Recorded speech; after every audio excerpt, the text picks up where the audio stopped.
Fala aí, galera, tudo bem com vocês? A gente está mais uma mesa da unidade aqui no podcast da unidade, que definimos o nome, eu acho que não definimos o nome, mas vai ficar nesse nome por enquanto. Eu sou Adiel Amadeu. Eu sou Felipe José, da Igreja Batista do Campo dos Afonsos. E hoje temos a alegria de ter com a gente aqui o Diego Campos. Maravilha, gente. Cara, alegria demais a gente estar junto aqui. E nessa mesa da unidade a gente tem realmente como propósito trazer assuntos relevantes para a liderança de jovens, para jovens em diversas fases da sua vida. E eu tenho certeza que o Diego tem muito para agregar nessa mesa aqui, nessa conversa. Mas antes eu quero só animar você. Siga a gente nas redes sociais, @UnidadeRJ. Siga também a Agathos Play, a Rede para o Bem. Nos estúdios Agathos aqui nós estamos fazendo esse podcast. Tem sido realmente um tempo incrível. E também se inscreva no nosso canal do YouTube. Curta esse vídeo e comente o que você achou. Para a gente é muito importante. A gente tem dito, a gente não é profissional da área, a gente não vive disso. Então a gente está aprendendo no processo. Com certeza a sua opinião, com certeza a sua visão vai agregar muito para a gente poder melhorar. Também com dicas de assuntos a serem abordados aqui, para a gente poder estar sempre gerando o melhor conteúdo para vocês. Então, a gente vai iniciar aqui o nosso pontapé inicial com o nosso amigo Diego, que é pastor no Projeto Vida Nova. Atualmente, ele se divide em 2 campos, né? Ali no Recreio dos Bandeirantes, mas também dando suporte ali ao seu sogro Irajá. E ele vai se apresentar... Além do nome dele, né? Hã? Além do nome dele, Campos. Vários campos, aqui né? Tem espaço Ok, foi profético. Isso aí foi profético. Eu não tinha me dado conta, mas você tá ligado nos trocadilhos, né? Então, Aqui tem espaço pra piada ruim, né? Tem espaço. A técnica vai botar uma risada também no fundo, pra parecer igual Chaves, aquela risada do Chaves, tá ligado? Mas, Diegão, quem é o Diego Campos? A sua experiência de vida, como é que você chegou aqui hoje para estar conosco? Primeiro que me trouxe aqui foi uma amizade, né? De bastante tempo que Deus me permitiu construir com vocês. O ministério. Eu sou casado com a Tati Teixeira Campos, pai do Danielzinho, né? 2 aninhos e 2 meses, vai fazer 3 meses agora. E estou no Brasil de volta depois de estar cerca de 20 anos na Espanha. Sou filho de pastores missionários que foram, nos anos 90, enviados para abrir igreja lá na Espanha. Uhum. Então, resumindo muito, a minha vida é essa, né? Legal. Torcedor do Vila Real, Villarreal. Olha! E aqui no Brasil, adotei o Vasco como o time campeão. Quase que ele tira 10. Espanha, ele veio pro Brasil podendo chegar por cima, ele veio para sofrer também, mano. Que isso? Cada um carrega a sua cruz. Aqui no Brasil, você nasceu aonde? Eu nasci em Montes Claros, Minas Gerais. Uau, minha família é de Montes Claros, Minas Gerais, sim, meu pai. Eu nasci porque, na época, meu pai pastoreava lá. E coincidiu... Né? Qual era a denominação que você... Era congregacional. Congregacional, que legal. Congregacional. Quando eu nasci, ano 86, eles tinham 2 anos de estar pastoreando lá. E conheci pouco Montes Claros, na verdade, porque com 1 ano e meio meus pais voltaram pro Rio de Janeiro. Meus pais são da região de Itaboraí. Ok. São Gonçalo, Itaboraí. Mas antes... Terra do Rafa Ramos. Se o Rafa Ramos estivesse aqui, ele ia estar falando sobre os pontos turísticos. Conheço o Rafa Ramos desde que ele era magrinho, novinho. Caramba, rapaz, eu quero essa foto pra botar aqui, ó. Mas meus pais, antes de eu nascer, cerca de 10 anos antes de eu nascer, eles se consagraram ao Senhor para pregar na Espanha, porque eles ouviram sobre a necessidade. E meu nome Diego é fruto disso, porque era, na mente deles, o nome mais espanhol que eles conheciam. Sério mesmo? Então, até meu nome tem a ver com a Espanha pelo chamado que eles tinham. Isso se concretizou no ano de 95, 96. Uau, que legal. Incrível. E como é que foi, assim, como é que se deu o seu chamado? Hoje você é um pastor, né? Você tem essa experiência de ser filho de pastor também. Você acredita que todo filho de pastor, ele é chamado para ser pastor? Eu não acredito que todo filho de pastor é chamado para ser pastor, mas eu acredito que tem um legado sacerdotal que pode ser implementado dentro do setor que Deus quiser usar. Eu sou pastor, minha irmã é médica. Uau. E ela é filha de pastor também. Então, ela usa o seu sacerdócio dentro da medicina. Cada um vai para um ramo, mas temos um legado para levar adiante, né? Você foi consagrado pastor lá? Eu fui consagrado pastor lá. Na verdade, meu chamado foi mais por obediência, a princípio, né? Porque no campo missionário a necessidade é grande, então desde muito novinho, vocês são filhos de pastores também, a gente acaba se envolvendo, né? Aprende a amar a obra de Deus pelo amor que os nossos pais nos transmitem. Eu fui ordenado com 19 anos de idade. Caramba. Então, na idade que muitos não sabem nem se são homem ou mulher hoje, eu já sabia que eu tinha que ser pastor, né? Então, tudo começou muito cedo na minha vida. Mas é algo que estava desenhado e eu entendo isso e eu nasci para isso. Uau. Eu nasci para isso. Legal. No início comecei através do louvor, né? Uhum. Mas aí a minha vida foi migrando mais para o pastoral hoje. Eu acho que de alguma forma, não todos, mas eu acho que talvez a maioria dos filhos de pastores, eles acabam se envolvendo nessa área mais artística da igreja, no que tange a louvor e adoração. Por exemplo, meu irmão, ele sempre tocou piano na igreja, mas atualmente ele, como economista, ele serve na área administrativa da igreja, nem está mais tanto no louvor assim, mas de alguma forma ele também foi desenvolvendo a vida dele ministerial, o envolvimento dele através da música, e eu de igual forma, mas depois acabei me tornando pastor, né? Meu irmão não é pastor, isso é interessante também, então também não acredito que todo filho de pastor tenha um chamado para ser filho de pastor, mas tem uma importância no legado sacerdotal, de alguma maneira na continuidade, isso, exercer ali os levitas, desde os tempos de Moisés ali, eles não necessariamente todos faziam as mesmas funções. Exato. Então, mas todos tinham a sua importância para servir e tudo mais. Mas assim, você entendeu que o seu chamado não era missionário? Você achava que o seu chamado desde o início era missionário? Você se via fora da Espanha? Como é que... Na verdade, meu pai me preparou desde sempre para eu dar continuidade à igreja lá. Então, eu fui formado com essa mentalidade. Meu filho, você vai assumir a igreja aqui. Meu filho, você vai assumir a igreja aqui. Um dia eu vou ficar velho, você vai... Então, para mim, cara, eu nunca ia sair da Espanha. Eu ia morrer na Espanha. E aí foi que Deus mudou uma chave. Quando eu estava, um pouco antes de eu ser ordenado, e aí entra uma pessoa que Deus usou para me reconectar no Brasil. Vou tentar ser breve, porque a história é longa. Pode contar. Mas meu pai ganhou um CD Faz Chover, Fernandinho, anos 2000 e, sei lá, 4, 5. Eu sei que em 2006, Fernandinho estava aterrissando lá para ministrar, acho que, se não me engano, era a sua primeira viagem fora do Brasil. E aí eu conheci o Fernandinho no aeroporto, porque as 10 malas que ele e a equipe levaram, todo mundo não tinha tanto costume de viajar assim para fora, nenhuma mala chegou. Caramba. Todas se extraviaram. Então eu conheci naquele contexto, emprestei minha roupa para todo mundo e tal. Você emprestou sua roupa pro Fernandinho? Emprestei. Ficou apertada. Rapaz, já tô preparando o corte. Eu tô tentando entender Emprestei minha roupa, Fernandinho. Ficou apertado. Aí o corte já. Ficou apertado. Porque ele é outro padrão, né? Mas coube. Mas aquele final de semana... Meu irmão, coube. Se coube, já tá explicado.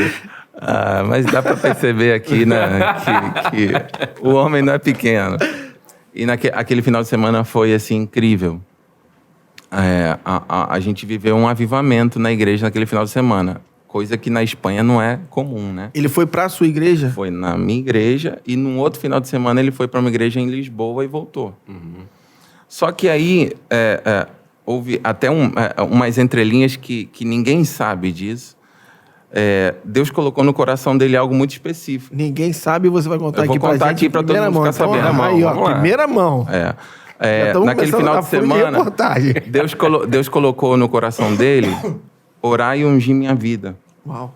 Então, eu não sabia de nada. Ele pegou, pediu óleo, enfim, derramou, começou a profetizar sobre o meu casamento, sobre minha vida sentimental.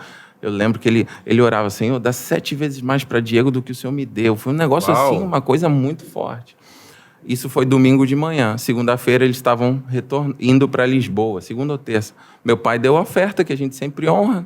Ele pegou no envelope, tirou o dinheiro, eram euros, começou a contar na frente do meu pai.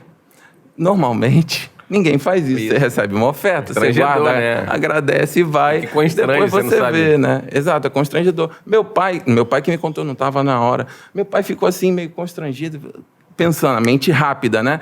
Cara, o que é isso? Fernandinho pegou metade da oferta, entregou na mão do meu pai e falou, compra passagem pro Diego ir comigo. Ele pegou metade da oferta, já pagou minha passagem. Diego precisa estar comigo. Deus vai me usar. Primeira vez que ele foi. Primeira Ele vez. já te levou pra eu tinha Lisboa, 3 então? dias de conhecer Fernandinho. Ele te levou para Lisboa com ele, então? Ele me levou para Lisboa, mas o dinheiro da passagem era para o Brasil. Uau! Ele falou, Diego precisa ficar comigo, eu vou reconectar Diego com o Brasil. Porque eu tinha saído daqui nos anos 90, não tinha essa conectividade, WhatsApp, rede social. Então, eu perdi meus relacionamentos aqui. Isso em 2006. 2006. A partir de 2007, porque foi final de 2006, a partir do início de 2007, eu já passei assim, acho que 1 mês e meio com ele. Foi a gravação num CD chamado Sede de Justiça. Eu estava totalmente desacostumado com o Brasil, a tal ponto que eu achava que se eu pisasse na faixa de pedestre, o carro ia parar, olha. É igualzinho. Igualzinho lá. Eu atravessando no Rio, a faixa de pedestres. E ele me puxa, Diego, tá vindo o carro. Eu falo, claro, mas eu tô na faixa. Tá me vendo. Você acha que você tá na Espanha, cara? Assim, vamos comer vaca atolada. Não, dizem que em Brasília tu bota o pé na faixa para o carro, tem, né? Vitória e Espírito Santo, acho que também fazem isso. Aqui no Rio não tenta sorte não, pessoal. Eu não tento lá em Brasília, eu também tento a sorte, não. Mas aí foi um processo. A partir daí começou uma caminhada. Então comecei a vir de 6 em 6 meses para estar com ele. Ficava mais ou menos 1 mês.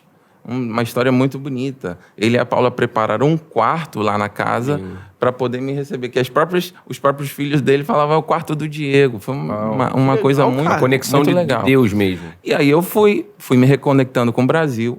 Enfim, num momento muito difícil que a gente passou lá na Espanha, que foi uma permissão de Deus, porque eu falei que eu pensei que eu nunca mais voltaria. Isso. Deus permitiu, assim, eu passar por um momento muito difícil ministerialmente. Um cara que era, assim, um amigo muito chegado, se rebelou contra a igreja, tentou atrapalhar o ministério do meu pai, me ferir. E aquilo me fez repensar, será que não é um sinal de Deus para eu me reconectar com o Brasil? Mas isso, para eu voltar para o Brasil, isso foi assim, eu estou resumindo muito. Foi duro, a tal ponto que eu fiquei 2 meses meio que depressivo. Fernandinho foi lá na Espanha, foi coisa rápida, foi lá na Espanha e me trouxe para o Brasil. Aí ele me deu de presente para ir na Escola do Clamor, lá em BH, refresca a cabeça e tal. Eu aproveitei essa vinda e falei, cara, eu tenho que tirar CPF. Eu só tinha passaporte e identidade, mas não tinha conta no banco, não tinha CPF reservista, não tinha nada disso. Falei, vou aproveitar essa viagem, vou colocar tudo em dia, porque eu acho que Deus está me movendo para o Brasil. Isso início de 2012 já. Aí eu fiz isso, consegui rapidinho, voltei para a Espanha. No meado do ano, meus pais de tempo em tempo vinham para visitar igrejas de amigos, que sempre apoiaram ele em missões.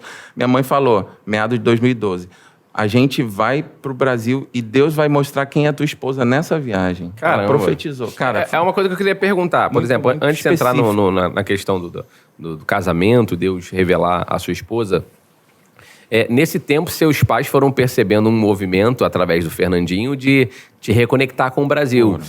Inicialmente, ou então nesse processo, como é que foi Eles me incentivaram mais do que Sempre ninguém. incentivaram. Eles...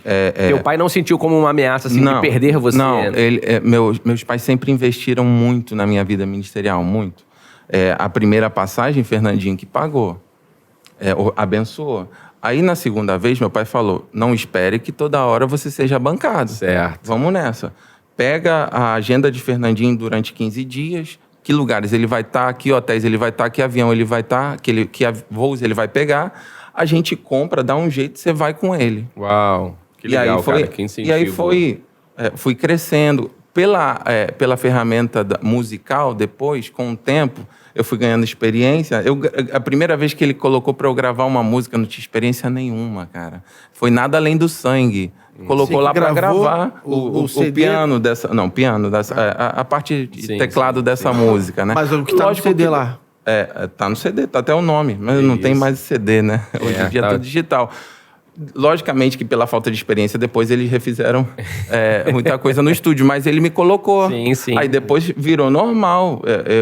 Eu vinha para o Brasil, aí o tecladista ficava fora para eu poder entrar, não pela desculpa musical, era tudo discipulado. Okay. A questão era que Deus queria me reconectar com o Brasil. O Fernandinho, se eu não me engano, teve uma época, eu posso estar enganado, mas que ele tentou criar um grupo de ministros e que ele queria, mentorear essas pessoas. Isso eu tô falando a verdade? Assim, eu tô Tô enganado?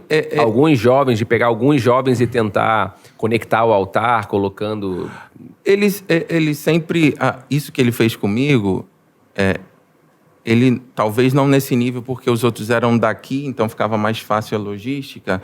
Ele fez com uns 2 ou 3. Ok. Legal. Mas eu sei que ele já teve desejo de reunir uma galera jovem para ministrar. O engraçado é que eu comentei com vocês que eu conheci o Diego. Primeira vez que eu conheci, que eu ouvi falar no Diego, foi num vídeo do Fernandinho, na internet, que eu tava assistindo uma palavra dele. E aí o garoto que tava tocando no fundo lá do vídeo, aparecia de vez em quando lá no teclado. Engraçado que eu prestei atenção nele tocando. Falei, pô, o garoto toca bem, cara. Fazendo... Obrigado. Acompanhando. Não, falando sério. Diego dos teclados. Bom, tocava bem. Agora tá aposentado. Mas aí o Fernandinho comenta, tá comigo o Diego, o garoto de Deus, filho de missionário na Espanha, Deus tem nos conectado. Comentou algo assim. Engraçado que era 1 hora, eu gostava muito de ouvir o Fernandinho, 1 hora de ministração dele trazendo a palavra, e aí ele falou no Diego, e eu gravei isso, cara. Que legal. E aí depois, quando você veio me falaram, filho de missionário espanhol, eu falei, quem é? É Diego? O pessoal, você conhece ele? Eu falei, pô, não conheço não, mas já sei quem é. Quem é, legal. Muito Diego, legal. como é que foi, então, essa questão da conexão com a sua esposa, né? Você falou que sua mãe, eu te interrompi, mas você falou que sua mãe, nessa viagem, Deus vai te conectar com a sua esposa. Ela profetizou, e aí eu vim, meus pais tinham sido convidados para ministrar numa filial do Projeto Vida Nova, que era... Fez muita flexão antes de vir, para vir mais de Amaroma. Não, mas eu não sabia, até então, eu não sabia que a Tati existia. Nunca tinha ouvido falar do Projeto Vida Nova. Olha só como é que Deus faz. Até para depois a gente não relacionar, sabia qual era a igreja. Não sabia, não conhecia. Arranjado. Primeira vez que eu fui foi numa filial. E a pastora da época dessa filial, ela disse que estava orando há 5 anos para que eu conhecesse a Tati. Ela orava por vocês? Ela falou, eu nem sabia. especificamente? Ela falou pra mim, na frente dos meus pais. Eu acredito que ela não estivesse mentindo, né? Porque ela já tinha ouvido falar de mim, através de uma missionária e tal. Enfim, ela falou isso pra Tati também? Eu não lembro. Depois, talvez. Aí eu não lembro. A mulher já ajeitou tudo já. Diegão, vai lá agora só. É só chegar. Foi tudo num final de semana que aconteceu. Sábado, essa pastora convidou a gente para ir na Conferência das Mulheres, que acabou virando uma conferência de família, do Projeto Vida Nova, que foi no Maracanãzinho, 2012. Estou falando meado de 2012. O apóstolo Ezequiel Teixeira, que hoje eu chamo ele de sogro na intimidade, mas na época eu não conhecia, ele ministrou, tinha 12 mil pessoas, bombou aquela conferência. O tema da mensagem a partir de hoje começa um novo tempo na tua vida sentimental. Caramba. Foi a mensagem. Uau. Pode ver, acho que deve estar no YouTube. A Tati estava ministrando louvor. Aí ele fez um apelo para os solteiros. Eu não estava com a cabeça para o casamento, né? Eu queria resolver minha vida ministerial, vinha de uma traição, de um momento difícil. Aí minha mãe, você não vai para o apelo não, Maracanãzinho? Eu falei, não, deixa eu aqui, mãe. Eu recebo a palavra, mas deixa aqui ela. Então eu vou ficar de pé por você. Olha. Isso foi sábado. Domingo a gente foi nessa filial. Ministrou a palavra. E essa pastora falou, vamos lá na sede, porque vai ter uma reunião de líderes terça-feira e tal. Aí minha mãe entrou em acordo com ela, mulheres, para essas coisas, né? Aí foi lá que eu conheci a Tati pela primeira vez. A gente sentou no gabinete, sentou à mesa e aí... Teve aquela troca de olhares? Teve aquela troca de olhares, assim... 5 minutos já resolveu. E aquela piscada. Eu saí do gabinete...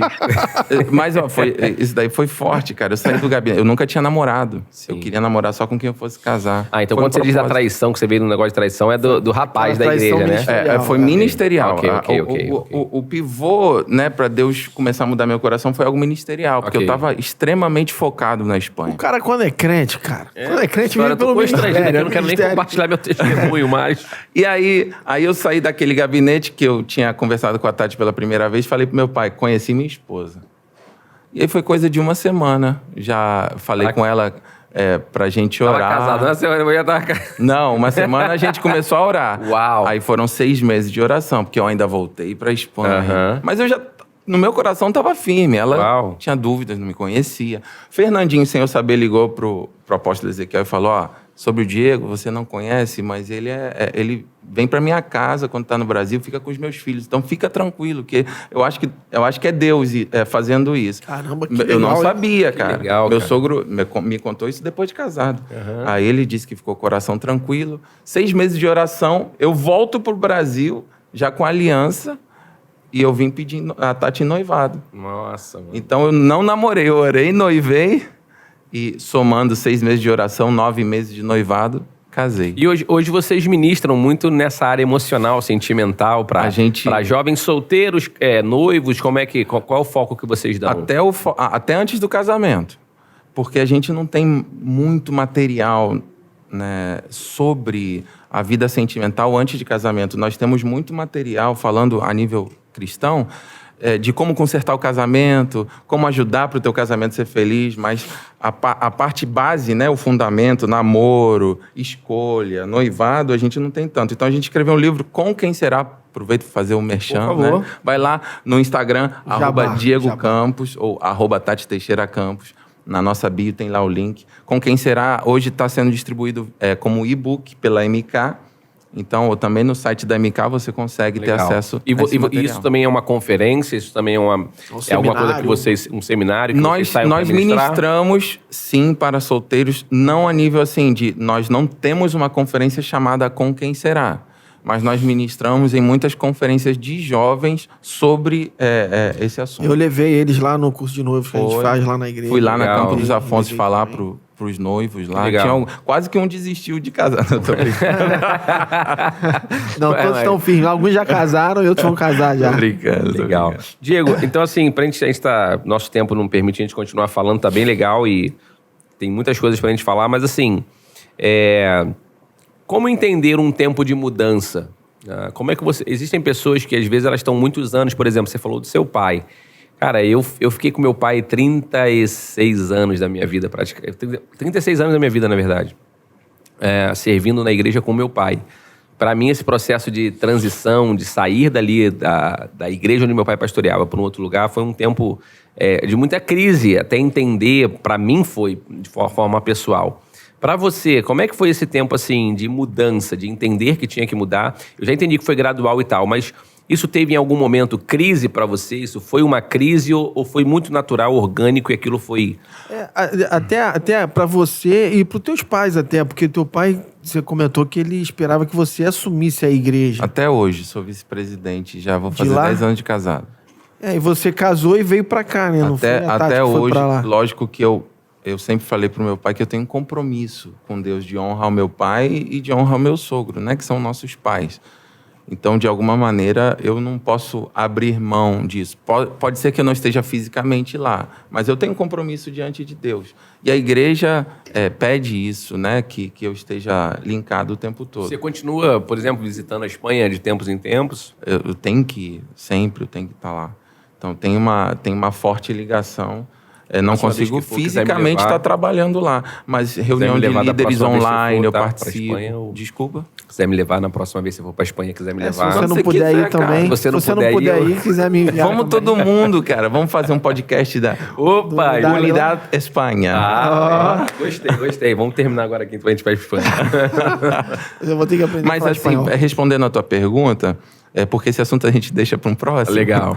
Mas nós precisamos entender que algumas áreas da nossa vida só vão prosperar ou romper quando a gente viver alguma mudança. Se a gente quiser, Davi, se quiser continuar cuidando das ovelhas do pai, ele vai ficar velho ali naquele ciclo. José, para algumas coisas romperem na vida dele, ele precisou passar pelo poço, passar pela casa de Potifar. A gente precisa, cara. Dói. A gente entra em crise internamente.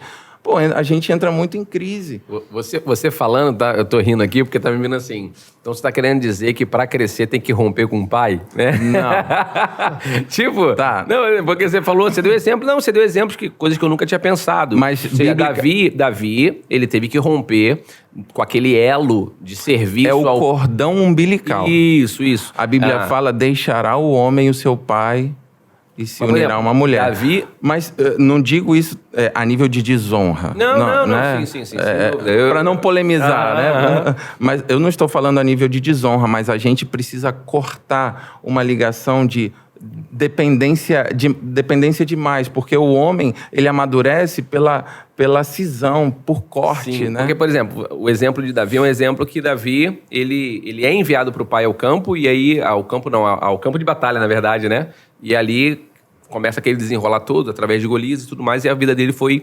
encaminhando para o que ele se tornou. E aí, você falando, me veio um pensamento, não estou dizendo que é uma palavra rema nem nada, mas no caso de José era o filho mimado do pai. Então, talvez por José, ele nunca se ausentaria do pai. Mas para o amadurecimento dele, Deus sabia que ele precisava de um tempo.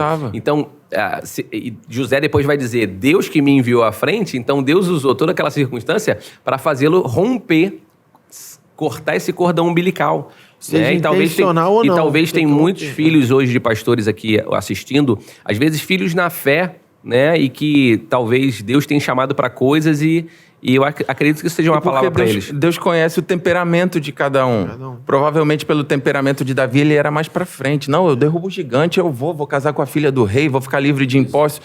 Já José talvez era um temperamento nunca sairia da... Pacato seria a palavra, Sim. mais introspectivo, mais caseiro. E aí Deus empurra.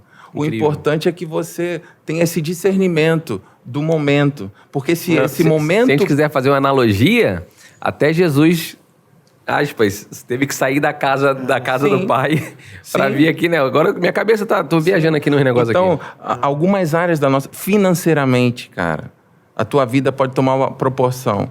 Não querendo desmerecer ninguém. Mas uma coisa é você financeiramente construir um puxadinho em cima da casa do teu pai. Com certeza. Outra coisa é você tomar uma decisão para você, mesmo que seja para um aluguel, você vai se desafiar e você vai alcançar rumos conforme também você acreditar. São passos de fé. Isso. Se a gente não der passos de fé, novos horizontes não se abrem. Mas aí continua... como é que foi esse rompimento aí, a vinda para cá, para assumir um ministério aqui? Porque, na verdade, complementando essa pergunta dele, essa ideia de que a noiva segue o noivo, né? A mulher segue o homem. No seu caso, não foi assim. No seu caso... Não foi assim. Só que antes de eu conhecer a Tati, eu já sentia, tanto que eu mencionei sobre a minha documentação. Eu acertei a documentação antes de conhecer a Tati, porque eu senti que Deus estava me movendo para o Brasil. Então, a decisão Brasil foi antes da Tati.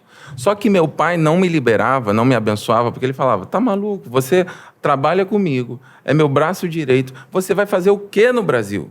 Não tem um propósito. Só que depois que aí Deus mostrou a minha esposa, mostrou um propósito, até no caso, eu não vinha para trabalhar no projeto, eu viria para trabalhar com o Fernandinho. Isso é interessante. Ele chegou a... Eu lembro de você na gravação também do DVD que gravou. Do Galileu. O Galileu, Galileu. Eu já estava aqui integrado. Esse momento de noivado foi o DVD Teus Sonhos, que foi no antigo HSBC Arena. Também. Então, tô falando desse, na verdade. 2013. Galileu, tô falando desse. Aí eu tava noivo. Esse eu lembro. 2013, Teus Sonhos. Tava lá, inclusive. Galileu foi 2016, já Não, foi tô falando dos Teus Sonhos, isso. Então, assim, depois que meu pai entendeu o propósito, porque aí já fez a leitura, né? Cara, Deus está levando ele, está dando uma esposa, ele não vai sair da parte ministerial, ele vai continuar numa linha. Eu vou abençoar. Filho, eu vou abençoar. E eles vieram comigo para eu pedir a Tati em noivado. Que lindo. Que legal. Então, foi algo assim, não foi um rompimento por rebelião, não foi por desobediência. Foi um propósito que foi tão claro que a igreja chorou, mas entendeu. Parecia um funeral minha vinda do Brasil para cá lá na igreja. Mas a igreja entendeu. Tanto que eles me têm lá como líder até hoje. Sim. Então, mas como foi produtivo. Depois, os desafios que eu enfrentei aqui, isso é assunto para 20 podcasts depois. Mas tudo para crescimento. Hoje, quase 10 anos depois, eu não sou o mesmo Diego. Claro. Não sou mesmo. Claro. Não sou. Uau, bom, nosso tempo já esgotou e minha cabeça aqui borbulhando para 1001 perguntas, mas te agradecer, Diego, pela sua vinda aqui com a gente. Uma honra. Com certeza. Eu amo vocês. E é mais que recíproco, e com certeza vai rolar outras vezes. Fico feliz, né? Com certeza posso falar em nome do Felipe, do Rafa e do Thiago, que não estão com a gente hoje, que você é uma pessoa muito querida, nos abençoa, uma referência pra gente. Então, gente, como ele deixou aqui o arroba dele, segue lá, né? Como é que tá o arroba lá, Diego? Arroba Diego Campos. E também minha esposa, arroba Tati Teixeira Campos. Ali a gente passa muita informação. No YouTube, você tem algum canal no YouTube? Nós trabalhamos muito com o canal da igreja. Temos o canal Diego e Tati, que a gente tem alguns conteúdos sobre vida sentimental, especificamente, né? E o da igreja, que é Projeto Vida Nova de Irajá. O arroba Projeto Vida Nova .oficial. Manda uma saudação pro pessoal lá da Espanha. Saludo lá, igreja. E para você que quiser também conhecer um pouquinho mais da Igreja da Espanha, é arroba Iglesia CPN Valencia. Manda um abraço para eles lá. Um saludo a todos mis hermanos de la Iglesia Cristo para las Naciones em Valencia. Os quero. Que isso, hein, agora a gente vai ter internacionalmente visualizações. Não, agora internacional é o nosso ele é global, né? Vamos encerrar o assunto aqui, vamos encerrar. Bom, galera, obrigado aí por vocês terem ficado com a gente. Aquilo que eu falei, se inscreve no canal, né? Curta aí, compartilhe com o máximo de amigos. Se fez sentido para você, se o Espírito Santo te trouxe à memória alguém que você entende que essa palavra da paternidade, do momento de entender a transição, isso me abençoou muito, Diego. E comenta o que você achou, comenta assuntos que você quer ouvir aqui no nosso podcast da Unidade, porque nessa mesa aqui a gente quer que seja uma mesa para abençoar mais a sua vida. Então é isso. Quer fazer consideração final aí, Filipão? Segue lá, Rede Ágatos, a rede para o bem. E Deus abençoe a vida de vocês aí. Muito bom participar disso aqui. Obrigado, Diegão, por ter vindo, tá, meu amigo? É sempre bom estar com você e te ouvir também. Show de bola. Valeu, pessoal.